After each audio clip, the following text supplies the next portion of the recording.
Graça e paz, igreja do avivamento. Amém.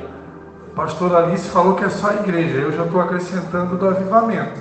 Amém. Podemos deixar baixar aí, irmão. A palavra do mês é não arrefeçam, não esfriem, não deixa cair a peteca. Diga para o seu irmão que está do seu lado aí. Vamos se animar, meu irmão. Amém? Deus está contando contigo. Aleluia. Nós deveríamos ser as pessoas mais alegres do planeta, né? Porque, como eu ministrei aqui da última vez, nós carregamos a arca, nós carregamos a presença do Espírito Santo. Deus mora em nós. É tremendo, não é?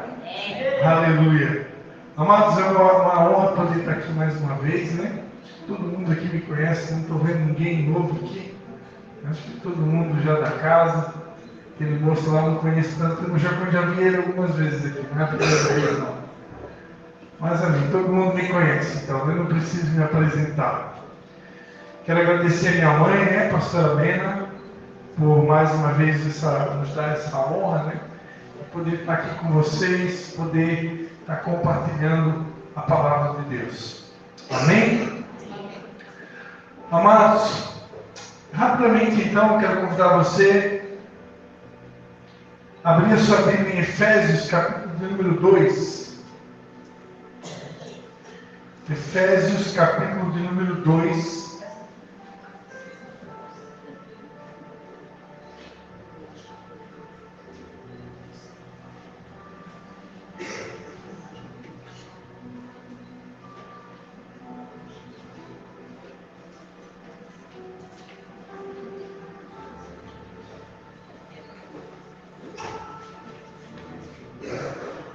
Efésios 2, versículo 11 em diante. Quem achou, diga amém. Quem não achou, diga misericórdia. Quem não tem Bíblia ainda, adquira uma o mais rapidamente possível. Ou baixe um aplicativo de Bíblia no seu celular. Deixe o celular no modo silencioso durante o culto e se concentre em ouvir a palavra de Deus. Efésios 2, do 11 em diante, diz assim: portanto, lembrai-vos de que vós, outrora, eres gentios na carne, e chamados incircuncisão pelos que na carne se chamam circuncisão, feita pela mão dos homens, que naquele tempo estavais sem Cristo, separados da comunidade de Israel, e estranhos às alianças da promessa, não tendo esperança, e sem Deus no mundo. Mas agora, em Cristo Jesus, vós que antes estáveis longe, já pelo sangue de Cristo chegaste perto, pois Ele é a nossa paz, o qual de ambos os povos fez um, e destruiu a parede de separação, a barreira de inimizade que estava no meio, desfazendo na sua carne a lei dos mandamentos, que consistia em ordenanças, para criar em si mesmo dos dois um novo homem, fazendo a paz. E pela cruz reconciliar ambos com Deus em um só corpo, matando com ela a inimizade. E vindo ele, evangelizou a paz, a vós que estáveis longe e aos que estavam perto. Pois por ele ambos temos acesso ao Pai em um mesmo Espírito. Assim, já não sois estrangeiros, nem forasteiros, mas concidadãos dos santos e da família de Deus, edificados sobre o fundamento dos apóstolos e dos profetas, sendo o próprio Cristo Jesus a principal pedra angular. Nele, todo edifício bem ajustado cresce para templo santo no Senhor, e nele também vós juntamente sois edificados para a morada de Deus no Espírito. Amém? Amém. Irmão Júnior achou a música aí? Então eu pedi para o irmão Júnior soltar uma música para a gente ouvir um pouquinho. Já adotei a estratégia da pastora Mena, né? Estou copiando sempre, para ver se dá certo.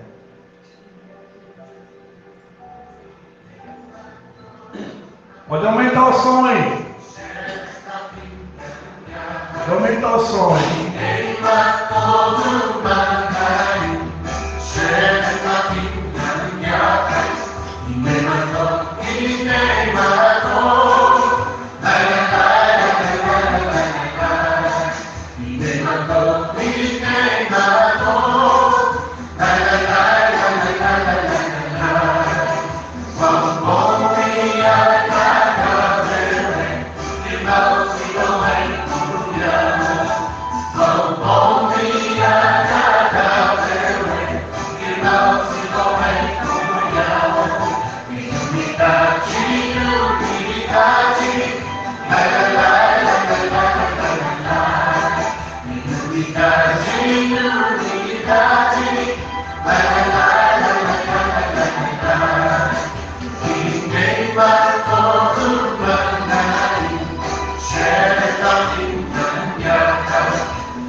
Que os irmãos vivam em união. Amém, amados? Pai, em nome de Jesus, eu quero te dar graças por essa palavra que o Senhor nos deu, pela mensagem que o Senhor colocou no meu coração. E nós queremos mais uma vez, Pai, nos submeter ao Teu Espírito Santo. E te pedir que o Teu Espírito Santo nos conduza, Senhor, nessa noite. O Senhor sabe que cada um de nós precisa ouvir. E nós estamos aqui não para falar aquilo que nós queremos falar, mas nós estamos aqui para falar aquilo que o Senhor deseja comunicar com a Tua igreja. Tu és o dono da noiva, Tu és o cabeça da igreja. Por isso, Senhor Jesus, na pessoa do Espírito Santo, toma as nossas vidas e vem mais uma vez edificar a Tua igreja. Amém? Amém. Amados, ainda antes de eu começar a falar, eu queria ler mais um texto. Provérbios 18:1. A Bíblia diz assim, Provérbios 18:1. O solitário busca o seu próprio interesse e se opõe à verdadeira sabedoria. Essa noite eu gostaria de falar um pouco com vocês sobre um princípio da fé chamado comunhão. Repita comigo, comunhão. Diz assim comigo, eu sozinho não sou igreja. Mais uma vez, eu sozinho não sou igreja. Amém, queridos? Amados, algo que Deus vem me incomodando há muito tempo. Mas eu tenho procurado até mesmo evitado de falar sobre esse assunto, porque eu entendo que o Espírito Santo nesse tempo, ele tem procurado ensinar algumas coisas novas. Deus tem um vinho novo para a sua igreja. Então, há um temor muito grande no nosso coração de não se precipitar em palavras. Mas há muito que Deus vem falando sobre a necessidade da gente voltar a estabelecer alguns fundamentos da fé. E um deles é esse princípio bíblico tão conhecido que é a comunhão. A palavra de Deus diz no Salmo 133, ó quão bom e quão suave é que os irmãos vivam em união. Você pode estar pensando, mas pastor, por que essa palavra hoje, aqui e agora? Eu vou tentar lembrar algumas coisas que aconteceram nos últimos meses, para você entender o que Deus quer falar conosco aqui nessa noite. Não faz muito tempo que o mundo inteiro foi assolado por uma epidemia ou uma pandemia mundial chamado a pandemia do coronavírus. E essa pandemia pegou todo mundo de surpresa. A igreja não estava preparada ainda para lidar com esse tipo de situação, muito menos o governo. Ninguém estava preparado. Foi algo que assaltou todo mundo de súbito. Então, por isso eu creio que não é sábio nem prudente a gente condenar ninguém. Nem condenar a igreja, nem condenar governantes, nem condenar ninguém. Porque é algo que pegou todo mundo de surpresa. Agora, eu diria que essa fase ela foi superada. Eu, particularmente, não tenho ouvido muitas notícias sobre morte de pessoas com coronavírus nos dias de hoje. Agora, vocês devem lembrar que alguns meses atrás era todo dia, irmão. Você ligava a rádio, TV, seja lá o meio de comunicação, morreu 5, morreu 10, morreu 15, morreu 20. Dependendo da cidade, eram centenas que morriam por dia. E essa pandemia, ela deixou algumas sequelas. E ela deixou algumas marcas que ainda não foram superadas totalmente. Eu me lembro também que essa igreja aqui, amados, essa igreja aqui, ela foi uma exceção. Estou falando da igreja de Canelinha. Ela foi uma exceção à regra. Por quê, pastor? Porque foram uma das poucas igrejas que, mesmo em meio em pandemia, manteve os cultos como se nada tivesse acontecido. Eu me lembro que em muitos cultos que muitas pessoas estavam usando máscara, teve alguns cultos aqui sem máscara. Tamanha fé dos pastores e da própria igreja, a convicção de que, conforme está escrito no Salmo 91, aqueles que habitam nos esconderijos do Altíssimo, né, sombra do Onipotente, descansarão. 1000 caem à tua direita, 10.000 caem à tua esquerda, e nenhuma praga vai chegar à tua tenda. E nós fomos ministrados pelo nosso líder, nosso mentor, o apóstolo René Terranova, bem no comecinho da pandemia, com essa palavra de encorajamento, de motivação, Salmo 91. E eu não sei vocês, mas nós nos agarramos nessa palavra. E eu acredito que aqui também todos se agarraram nessa palavra. Então, eu não vi aqui em Canelinha, eu não vi muito, assim, demonstrações de medo em relação ao vírus. Mas eu acredito que se a gente tivesse acesso individualmente a cada pessoa, algumas delas com certeza tiveram medo. Algumas delas com certeza tiveram medo. E não tem nada de errado. Se medo fosse pecado, entre aspas, se medo fosse proibido, não teria na Bíblia aproximadamente 365 vezes a expressão não temas. Dá uma para cada dia do ano. Deus, pelo que eu já estudei de vários teólogos, tem pelo menos 365 vezes na Bíblia, você vai encontrar a palavra não tenha medo. Não temas. Quando passares pelas águas, elas não te submergirão. Quando passares pelo fogo, nem chama algum arderá em ti. E você vai ver. Não te mandei eu? Ser forte, corajoso. Eu estou contigo, não tenha medo. Diante de Deus, deles. Eu te fortaleço, eu te ajudo, eu te sustento com a destra da minha justiça.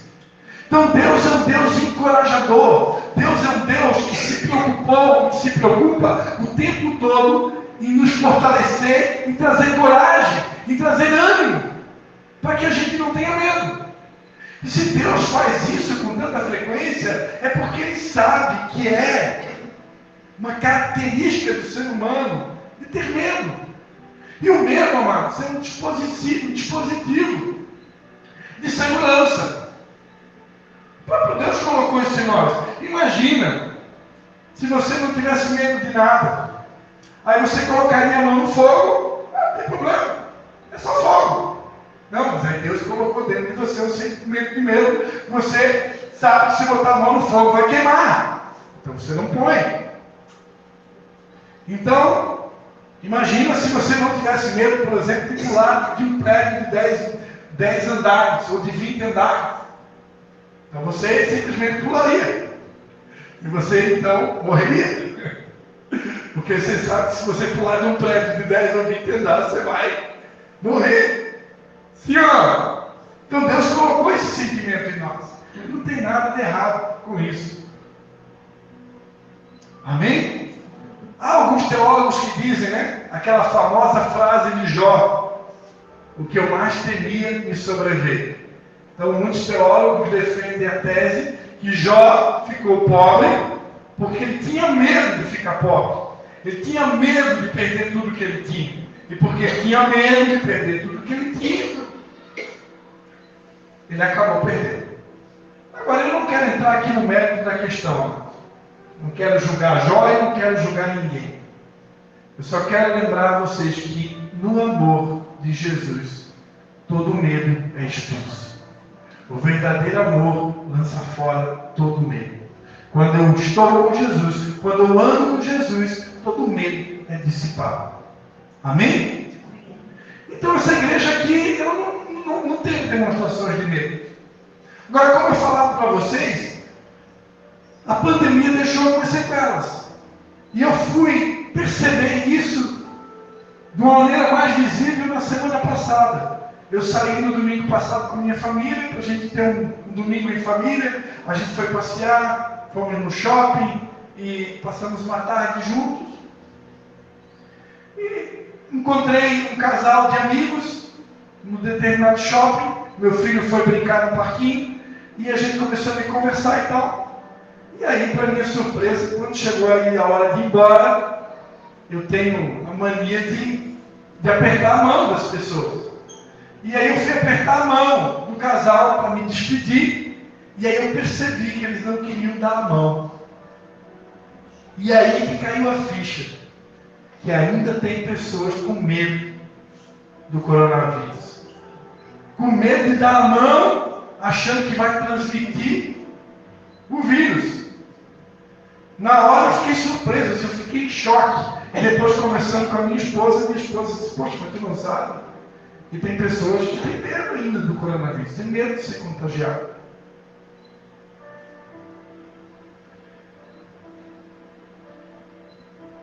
Agora, onde é que eu quero chegar? O pior medo não é o medo de dar a mão. O problema maior não é simplesmente você não dar a mão para o irmão. O problema é que o tempo se passou e muitas pessoas que deixaram de vir à igreja, deixaram de participar das células por causa do medo do coronavírus, medo de ficar doente, porque aqui na igreja ficava doente, mas no açougue não ficava, na padaria não ficava, no supermercado não ficava, na escola não ficava, nenhum lugar pegava vírus. Agora a igreja pegava. Não sei o que foi do inferno que plantaram na mente das pessoas, a mídia, sei lá o que foi o escambau, que botaram na cabeça das pessoas que na igreja pegavam o vírus.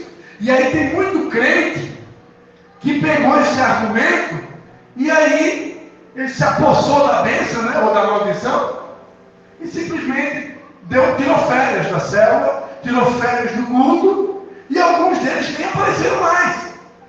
Eu não sei se isso aconteceu aqui em Canarinha, tá? Eu estou pregando aquilo que Deus mandou pregar.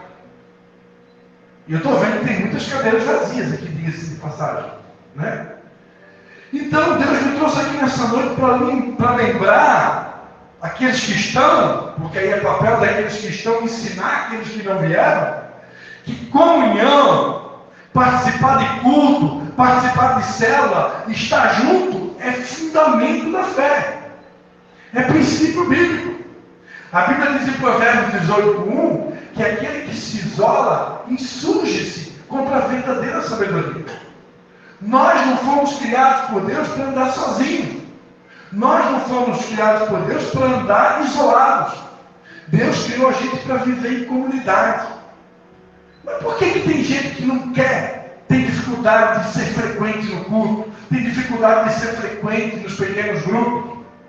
Porque a igreja, irmãos, é um lugar de lapidação. Outro dia eu falei lá em Nova Trento, isso aqui não é um hospital.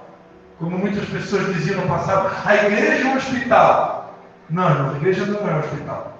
A igreja é um quartel-general, onde se treina soldados para implantar o reino de Deus na terra.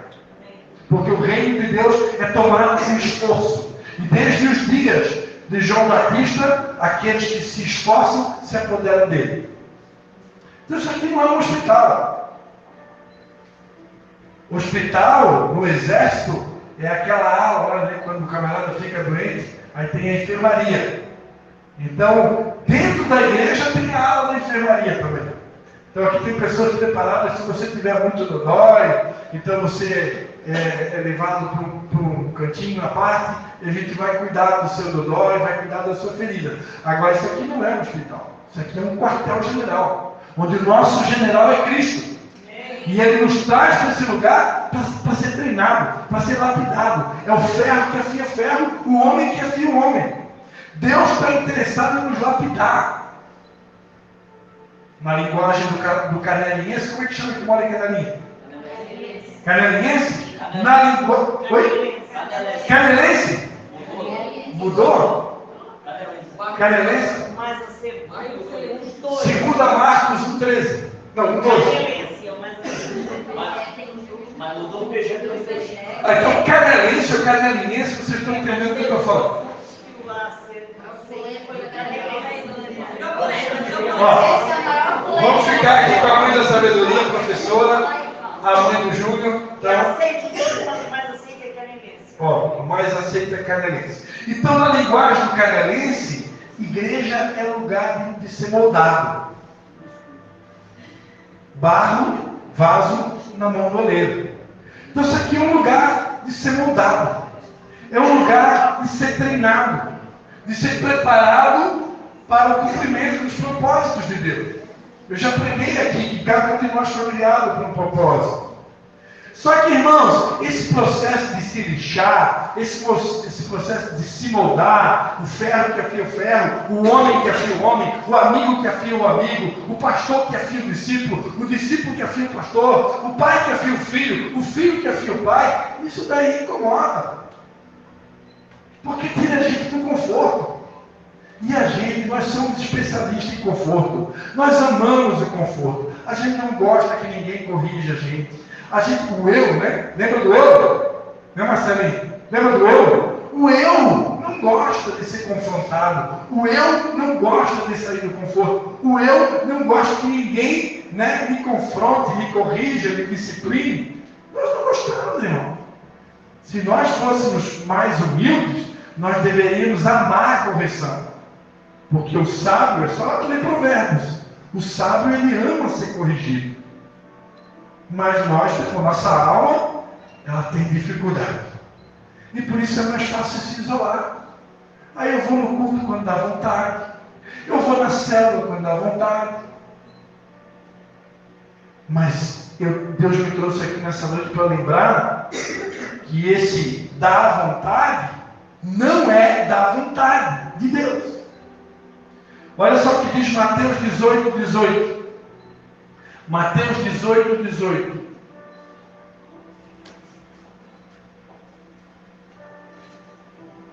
Em verdade vos digo que tudo que ligardes na terra será ligado no céu, e tudo que desligardes na terra será desligado no céu. Também vos digo que se dois de vós concordarem na terra acerca de qualquer coisa que pedirem, ser-lhe-ás concedida por meu Pai que está nos céus. Pois onde estiverem 2 ou 3 reunidos em meu nome, ali estou no meio deles. Sozinho, você consegue ligar alguma coisa na terra? Ou desligar no céu? Sim ou não? Sim ou não? Não consegue. Onde tiverem 2 ou 3 reunidos em meu nome. Você pode ir para uma célula, tem só 3 pessoas lá. Como eu já cansei de fazer célula lá em Nova Trento, só com 3 homens. Já fiz até em 2. Eu e o irmão Valmir. Mas onde estiverem 2 ou 3 reunidos em meu nome, ali eu estou. Agora, sozinho, não dá para ligar nada, não dá para concordar nada. Quando Deus fez um homem, Ele disse assim: não é bom que o homem esteja só. Por que o Leandro e a Natasha resolveram dar canetada lá no cartório, né? Porque o casamento, irmão, é uma instituição divina. Deus disse que não era bom que o homem ficasse sozinho. Eu vou fazer para ele uma auxiliadora, eu vou fazer para ele uma adjutora, alguém que vai lhe corresponder, alguém que vai lhe auxiliar. Agora, se Deus, que é Deus, Ele fala nas Escrituras que não é bom andar sozinho, então por que a gente muitas vezes quer andar sozinho?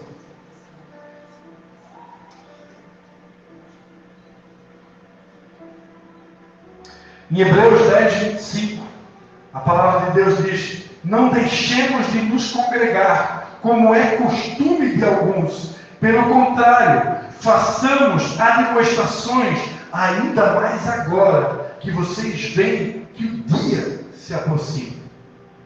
Que dia é esse aqui que se aproxima? Que o autor dos Hebreus estava falando. Há quase 2000 anos atrás, quando foi escrita a carta aos Hebreus, os cristãos daquela época já acreditavam que Jesus estava voltando. Por isso, se você for ler a segunda carta de Paulo aos Tessalonicenses, você vai ver que Paulo ele dá uma ordem para a igreja trabalhar. Sabe por que ele dá uma ordem para a igreja? Voltem ao trabalho, vamos trabalhar. Sabe por quê? Porque muitos acreditavam que Jesus estava voltando e nem trabalhar, eles queriam mais. Está todo mundo se preparando. Jesus está vindo aí, Jesus está vindo. É um arrebatamento. E aí ninguém mais queria trabalhar, estava uma bagunça na igreja. Estava uma desordem. E aí Paulo disse, meus irmãos, calma, não é agora ainda. O dia do Senhor virá como ladrão. Ele escreveu na primeira carta de Tessalonicenses. E o dia do Senhor virá como ladrão. E aí o povo achou que estava vindo mesmo. E aí Paulo teve que escrever a segunda carta. Calma, mas não é agora. E aí, se você for ler lá em 2 Tessalonicenses, ele dá algumas instruções para que a igreja tenha uma noção melhor de quando será esse dia. Depois você pode ler em casa, 2 Tessalonicenses, capítulo de número 2. Ali tem algumas instruções muito pontuais acerca do final dos tempos, para que ninguém se confunda. Então, eu pergunto, se há 2000 anos atrás os cristãos já tinham uma impressão que a volta de Jesus se aproximava, quanto mais agora, irmãos. Então a Bíblia diz, não deixemos de nos congregar, como é costume de alguns, pelo contrário, façamos demonstrações, ainda mais que vocês veem que o dia se aproxima. Agora, se eu perguntar para vocês, nos dias de hoje, aqueles que conhecem um pouquinho das Escrituras, se eu perguntar, o dia de Jesus, a volta de Jesus está se aproximando? Você acredita que Jesus realmente está voltando? Quem conhece um pouco de Bíblia vai dizer sim, pastor. Essa semana eu recebi o vídeo da pastora Alice, depois recebi da minha mãe, o mesmo vídeo, e o vídeo é tremendo, irmão. Uma pastora lá, mais um apóstolo, outro pastor, compartilhando dados científicos, não é só Bíblia não, dados científicos, que mostram que realmente está havendo um aceleramento. Então, a palavra de ordem é admoestemo-nos uns aos outros, para que não deixem de congregar, não deixem de estar junto. Porque, irmão, se eu estou junto dos meus irmãos, eu tenho pessoas do meu lado para me dar força. Eu vou ter pessoas do meu lado para me encorajar, para me fortalecer. Mas sozinho é mais difícil. Quantos estão entendendo? Evangelho de João 13, 34. Eu lhes dou um novo mandamento, que vocês amem uns aos outros, assim como eu os amei. Que também vocês amem uns aos outros. Nisto todos conhecerão que vocês são meus discípulos, se tiverem amor uns pelos outros. Uns pelos outros. Eu pergunto para você, dá para amar sozinho? Alguém que consegue amar sozinho? Como é que eu vou amar os outros longe dos outros? A impressão que dá é que essa palavra nem é para vocês, né? Essa palavra é para quem não veio. Não é assim que a gente pensa, né? Mas por que Deus está compartilhando essa palavra para nós que estamos aqui? Para que a gente venha ser aqueles que vão ajudar aqueles que não vieram a entender o quão importante é estar aqui. O quão importante é não faltar. Eu falava lá em Nova Trento,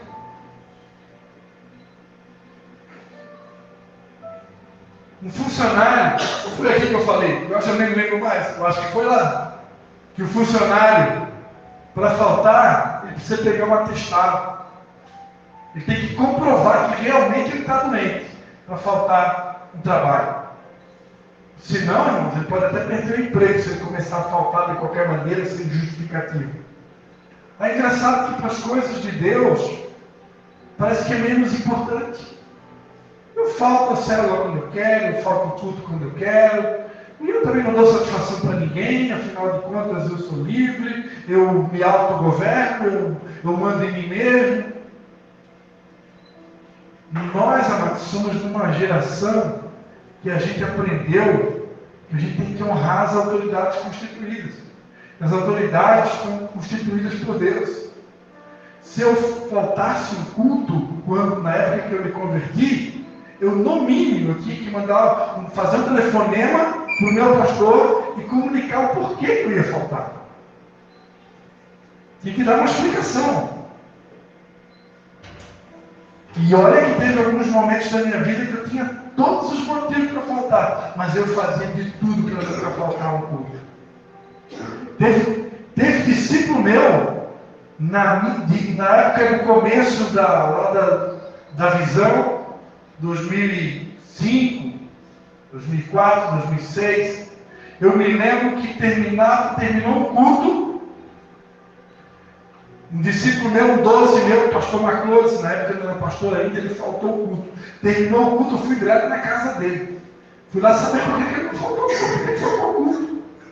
E fui lá e falei para ele, peguei e citei a Bíblia, olha aqui, ó. Não faça mais isso. Da próxima vez dá um justificativo. Hoje em dia, se a gente fizer isso, eu acho que a pessoa nem vem mais na igreja. Que nem vem mais, se eu fizer isso que a gente fazia no passado. Com certeza. Ó, está dizendo a minha mãe, com certeza. Porque realmente os tempos mudaram. E eu nem estou dizendo para vocês que tem que ser exatamente como era naquela época. Agora estou tentando compartilhar com vocês como que era. Para aqueles que são mais novos aqui ter uma noção de como as coisas mudaram. Agora onde é que eu quero chegar? Havia um respeito, havia um zelo, havia um temor.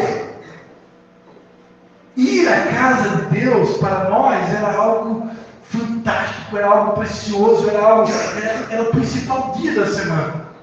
O Salmo 122 que diz: alegrei-me quando me disseram, vamos à casa do Senhor. Isso daí para a gente era uma realidade. Eu ficava contando o relógio, quando vai chegar o culto, o dia de estar na igreja. Mas isso se perdeu. Hoje, para muitas pessoas, ir no culto é um tormento.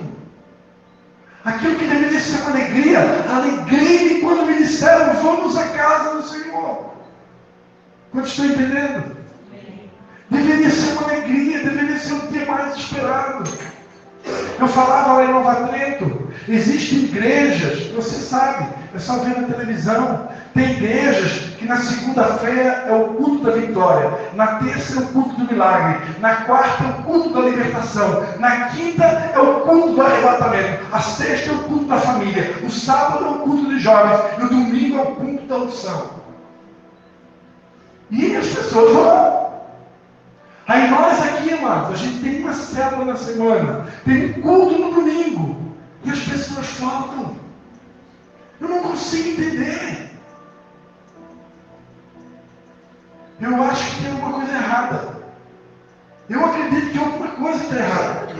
Eu não sei se foi o período da pandemia que trouxe isso, mas eu sinto da parte de Deus que precisa haver um avivamento. Precisa haver um despertamento, a começar por nós. Nós temos que começar a orar e pedir, Senhor, Não deixa isso morrer em mim. E quando eu venho para esse lugar, eu não venho colocando expectativa em ninguém, não. Quando eu venho ao culto, eu venho para prestar meu culto a Deus.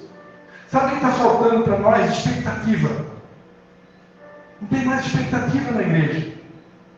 Ó, se essa palavra não servir para você, você não vai levar, tá bom? Mas para mim vai servir. Porque eu estou pregando para você e para mim ao mesmo tempo. A gente não tem mais expectativa. O salmista disse: alegrei-me quando me disseram, vamos à casa do Senhor. Você já tinha uma expectativa. Uma expectativa que na casa de Deus algo novo pode acontecer. O irmão Victor ministrava aqui o sobrenatural. Está disponível para nós. Mas está disponível para todos? Está disponível para quem crê. Está disponível para quem busca. A palavra de Deus diz: buscar-me-eis e me encontrareis, se me buscar de qualquer maneira. Buscar-me-eis e me encontrareis quando me buscar de todo o vosso coração. Cada culto, cada célula, eu deveria ir com uma expectativa. Meu Deus, hoje eu estou indo na célula, hoje eu estou indo no pequeno grupo, hoje eu estou indo no culto. Eu não sei o que vai acontecer, mas Deus vai fazer algo novo, porque eu estou orando a semana toda para essa célula, eu estou orando a semana toda para esse culto. Eu tenho certeza, Deus vai falar comigo, vai acontecer alguma coisa, eu não sei o que é, mas eu não falo. Mas muitos já vão para a célula assim: quem que vai pregar lá hoje? Quem que vai pregar? Será que é o mesmo de semana passada? Quem que vai pregar no culto domingo? Será que é o pastor Amena de novo? Será que é o pastor Cristo de novo? Já até sei que ele vai pregar. E não vou cair nessa aí não.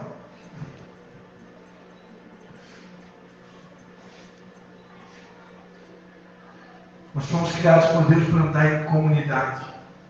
Eu preciso me submeter a alguém, eu preciso ser apacentado por alguém. Em Efésios 4:11, a palavra de Deus diz que Ele mesmo deu uns para apóstolos, outros profetas, outros evangelistas, outros pastores e doutores, tendo em vista o aperfeiçoamento dos santos para o desempenho do ministério e para a edificação do corpo de Cristo. O corpo de Cristo, nós somos um corpo, nós pertencemos ao corpo. E nesse corpo, cada membro tem uma função. E eu preciso do dom do meu irmão, eu preciso daquilo que o meu irmão tem. O que o meu irmão, a minha irmã, o meu pastor, o meu colega tem, eu não tenho. Então aquilo vai me complementar. Agora, se eu me isolar do corpo, eu vou perder. Eu não vou conseguir me completar. Eu não vou conseguir crescer. Eu não vou conseguir amadurecer, romper e alcançar o lugar que Deus tem para mim. E para encerrar,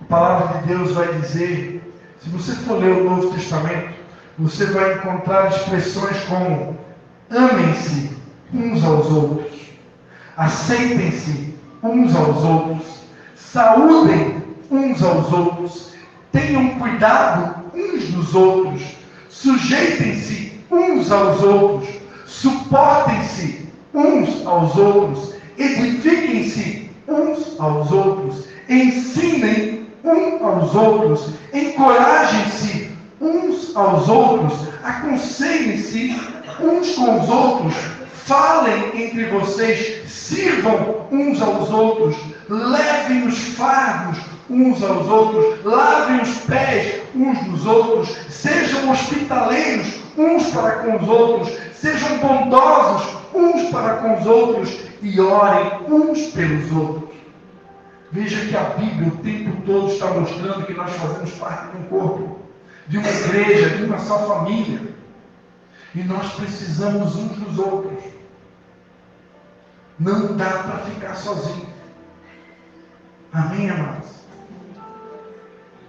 O irmão Júnior vai colocar uma música. E aqueles que Deus falou com você,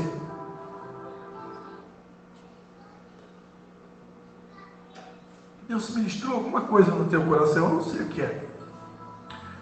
Deus fala no individual com cada um. Eu estou aqui falando, Deus fala no individual. Se Deus falou algo com você, e você reconhece que precisa mudar em alguma área, você precisa dar um passo diferente, você precisa tomar alguma atitude, eu vou convidar você a vir aqui na frente. E nós vamos pedir: Senhor, acende essa chama em mim. Que eu possa ser esse instrumento que vai conduzir, auxiliar, ajudar o meu irmão que está lá fora a entender o quão é importante estar junto. Amém? Aumente o som aí, Jesus. Se tiver alguém que você precisa perdoar, se tem alguém que não está aqui nessa noite hoje, que você teve algum aflito, teve um atrito entre você e essa pessoa, de repente você não fala mais com ela não fala mais com você, Deus está nos mandando nessa noite, é hora de perdoar. Já deu um tempo para perdoar. Deus é o Deus do perdão. Deus está falando com você em alguma área, vem aqui na frente. Vem aqui na frente se você reconhece que precisa mudar em alguma área daquilo que foi falado aqui nessa noite. Você precisa ser mais participativo, mais amigo, mais irmão. Vem aqui, assuma um compromisso novo nessa noite com Deus, não é com homens. Deus está nesse lugar. É Deus que está nos incomodando a uma mudança. É um novo momento para a sua igreja. Quem sabe tem faltado expectativa no teu coração. Peça para Ele: Senhor, gera em mim uma nova expectativa. Eu não quero vir mais no culto de qualquer maneira. Eu não quero mais ir numa célula de qualquer maneira. Eu quero ir com expectativa. Cada culto com expectativa. Cada célula com expectativa. Eu quero crer que o Senhor tem algo novo para a minha vida a cada dia. A minha vida não pode ser uma mesmice. A minha vida não pode ser uma rotina. Algo frio, algo gelado. Mas eu tenho que ter expectativa que Deus pode fazer algo novo na minha vida. Algo novo. Aleluia. Oh Pai, o Senhor é aquele que faz nova todas as coisas. Eu quero orar por cada filho teu que está aqui nessa noite, cada filha. Eu não sei o que o Senhor ministrou no individual de cada um, mas eu te peço, Senhor, que segundo a fé de cada um, segundo a necessidade de cada um, segundo aquilo que o Senhor ministrou no coração de cada um, que o Teu Espírito Santo vai completando a obra agora. Que o Teu Espírito Santo vai completando a obra agora, Senhor. Pai, não nos deixe esfriar. Não nos deixe esfriar. Não nos deixe esfriar, Senhor. Deus, que o Senhor venha trazendo chamas vivas. Que os Teus anjos nessa noite comecem a espalhar brasas vivas de fogo nesse lugar. Sobre cada vida que aqui está, Pai. Que eles possam ser esses incendiadores, homens e mulheres que vão carregar fogo, o fogo do amor, o fogo da comunhão, o fogo da união, para com aqueles que não têm entendido o quão importante estar junto, o quão importante é andar em unidade, o quão importante é viver em comunhão. Quão bom, quão suave é que os irmãos vivem em união.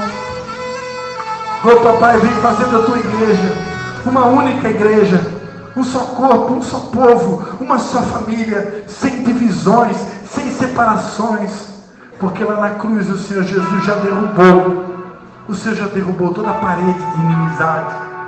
O Senhor já derrubou toda a parede de inimizade. Não tem mais espaço para inimizade no nosso coração. Não tem mais espaço para mágoa. Não tem mais espaço para rancor. Não tem mais espaço para amargura. Não tem mais espaço para ressentimento. Não tem mais espaço para o desejo de vingança. O Senhor nos deu um novo coração. Um coração de carne. Um coração que perdoa. Um coração que ama. Um coração que tudo suporta, tudo sofre, tudo crê, tudo espera. Oh Pai, tira o nosso coração de pedra e nos dá um coração de carne, Senhor. Tira do nosso meio toda indiferença, toda insensibilidade. Nos dá um coração que ama. Um coração que ama como Jesus ama. Aleluia. Oh, aleluia. Oh, Espírito Santo de Deus, vai tocando em nós nessa noite. Toca nos teus filhos, Espírito Santo. Toca nos teus filhos, Espírito Santo. Restaura aquilo que foi quebrado. Restaura aquilo que foi partido. Oh Deus, se algumas pessoas não querem andar conosco, se algumas pessoas decidiram se afastar de nós por algum motivo, mas nós seremos diferentes. Nós nos recusamos a se comportar da mesma maneira. Nós nos recusamos a pagar o mal com o mal. Nós nos recusamos a ser indiferentes com aqueles que nos tratam com indiferença. Nós vamos amar, nós vamos perdoar, nós vamos suportar, porque nós somos a igreja que restaura o amor. Nós temos uma identidade. O Senhor nos deu uma nova identidade. Aqueles que restauram o amor. Oh, Batista restaurando o amor. Que um batismo de restauração de amor venha sobre nós. Que o Senhor nos batize nessa noite com essa unção de restauração do amor. Oh Pai, batiza cada um aqui. Batiza cada um aqui com essa identidade. Com essa identidade. A restauração do amor. Oh Pai, que onde cada um aqui passar, eles carreguem essa identidade. Aqueles que restauram o amor, aqueles que restauram a comunhão, aqueles que restauram a união, e que eles sejam chamados dos porta-vozes da restauração, dos porta-vozes do amor, dos porta-vozes do perdão, dos porta-vozes da comunhão, dos embaixadores da comunhão, embaixadores da união, para a glória do teu nome, Senhor Jesus. Oh, batiza cada um aqui, batiza cada um com essa unção, com essa identidade, com esse poder, com essa graça, em nome de Jesus, em nome de Jesus, em nome de Jesus. É um novo tempo, é um novo tempo, é um novo momento, é uma identidade nova, é uma nova missão. Aleluia, aleluia. Embaixadores de Jesus, ministros de Cristo, oh, embaixadores da reconciliação, embaixadores da reconciliação, embaixadores da reconciliação, embaixadores da reconciliação. Oh, aleluia. Oh, no ambiente de glória, anjos e homens exaltam o Rei agora. No ambiente de glória, no ambiente de glória, anjos e homens exaltam o Rei agora.